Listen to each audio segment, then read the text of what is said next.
देखने में आया है कि लोग हकूक़ुल्लाह के बारे में तो बहुत मोहतात रहते हैं, लेकिन हकूक़ुल इबाद के बारे में, मुआमलात के बारे में वो इतनी एहतियात नहीं बरतते। हालाँकि ये बहुत अहम मामला है। आप 2-4 लाइनों में हमारे नाज़रीन के लिए प्लीज़ रहनुमाई कीजिए कि हकूक़ुल इबाद कितने अहम हैं?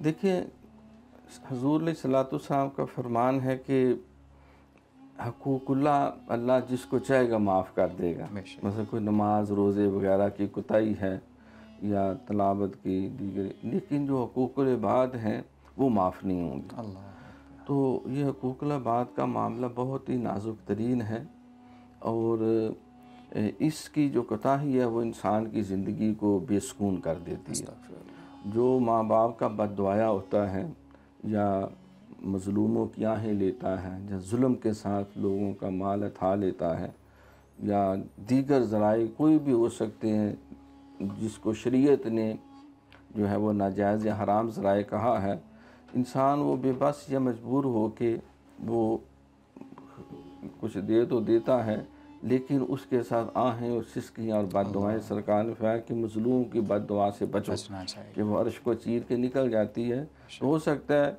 हम जिसको के साथ फ्रॉड लगा के 10 रुपए की दवाई जो है उसको 500 रुपए में दे रहे हैं और जो बड़ी आसानी से 10 रुपए में एक फ्यूज़ लगा के गाड़ी ठीक हो सकती है, हम उससे सैकड़ों या हज़ारों रुपए ले लेते हैं, ये तो पूरी बैटरी ख़राब थी, ये होगी।